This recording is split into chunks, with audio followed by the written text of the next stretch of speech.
BPL ২০২৫-এর উত্তেজনা এখন তুঙ্গে। অবশেষে চূড়ান্ত হয়েছে প্লে অফের লাইন আপ। এবারে বিপিএল থেকে সেরা ৪টি দল নিশ্চিত হয়েছে এবং এখন তারা ট্রফি জয়ের জন্য লড়াই করবে।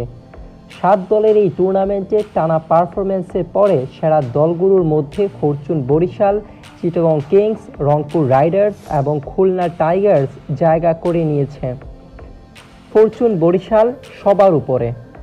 ফরচুন বরিশাল এবারে লিগে একদম শীর্ষ থেকে প্লে অফ নিশ্চিত করেছে। ১২ ম্যাচে ৯টি জয় এবং ৩টি হার দিয়ে ১৮ পয়েন্ট নিয়ে তারা শেষ করেছে এবারের লিগ পর্ব। বরিশাল দলের শক্তিশালী ব্যাটিং এবং বোলিং ইউনিট তাদের এগিয়ে রেখেছে।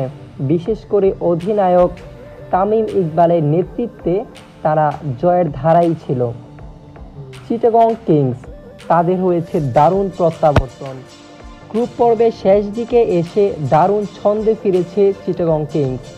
১২ ম্যাচে ৮টি জয় এবং ৪টি হার নিয়ে তারা ১৬ পয়েন্ট সংগ্রহ করেছে এবং দ্বিতীয় স্থানে রয়েছে।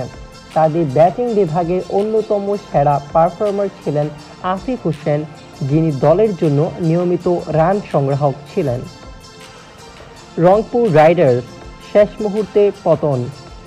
রংপুর রাইডার্স প্রথম দিকে দুর্দান্ত খেললেও শেষ দিকে এসে ছন্দপতন হয়েছে। তারা টানা ৪ ম্যাচ হারার পর ১৬ পয়েন্ট নিয়ে তৃতীয় স্থানে শেষ করেছে।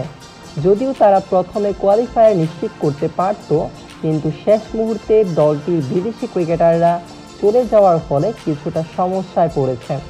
তাদের অধিনায়ক নুরুল হাসান সুহান রংপুরের প্রত্যাবর্তন চ্যালেঞ্জিং ছিল, তবে এলিমিনেটরের মাধ্যমে প্লে অফে জায়গা নিশ্চিত করেছে।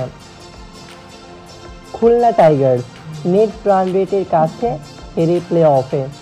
খুলনা টাইগার্স লিগ পর্বে টানা জয় পেলেও রান রেটের কারণে তারা কোয়ালিফায়ারই জায়গা পেয়েছে। দুর্বার রাজশাহী তাদের দুর্দান্ত পারফরমেন্সের পর শেষ মুহূর্তে খুলনা জিতে যাওয়ায় বিপিএল থেকে বাদ পড়ে যায় এবং খুলনা টাইগার্স চতুর্থ অবস্থানে থেকে প্লে অফের জায়গা নিশ্চিত করেছে। এলিমিনেটর ও কোয়ালিফায়ার কবে হবে ম্যাচ? আগামী ৩রা ফেব্রুয়ারি এলিমিনেটরের ম্যাচে মুখোমুখি হবে রংপুর রাইডার্স এবং খুলনা টাইগার্স। মিরপুর শেরেবাংলা জাতীয় স্টেডিয়ামে দুপুর ১:৩০টায় এই ম্যাচ শুরু হবে। অন্যদিকে প্রথম কোয়ালিফায়ারে ফরচুন বরিশাল ও চিটাগং কিংস লড়বে সন্ধ্যা ৭টায়। কোয়ালিফায়ারে জয়ী দল সরাসরি ফাইনালে চলে যাবে।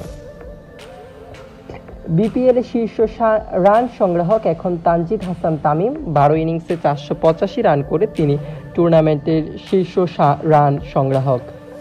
তামিমের দুর্দান্ত ব্যাটিং পারফরম্যান্স ঢাকা ক্যাপিটালসের জন্য গুরুত্বপূর্ণ ছিল। আর শীর্ষ উইকেট শিকারী হিসেবে রয়েছেন রাজশাহীর তাসকিন আহমেদ, যিনি ২৫ উইকেট নিয়ে সবার উপরে। বিপিএল এর ভবিষ্যৎ। এবারে বিপিএল এর সেরা ৪ দলের লড়াই যে কোনো উত্তেজনাপূর্ণ ম্যাচের জন্য প্রস্তুত। Fortune Barishal, Chittagong Kings, Rangpur Riders এবং খুলনা টাইগার্স এই ৪টি দলই ট্রফি জয়ের জন্য নিজেদের সর্বোচ্চ চেষ্টা করবে এবং সবার শেষে ৭ ফেব্রুয়ারি মিরপুরে বিপিএল ২০২৫-এর ফাইনাল ম্যাচ হওয়ার পর আমরা নতুন চ্যাম্পিয়ন দেখতে পাবো।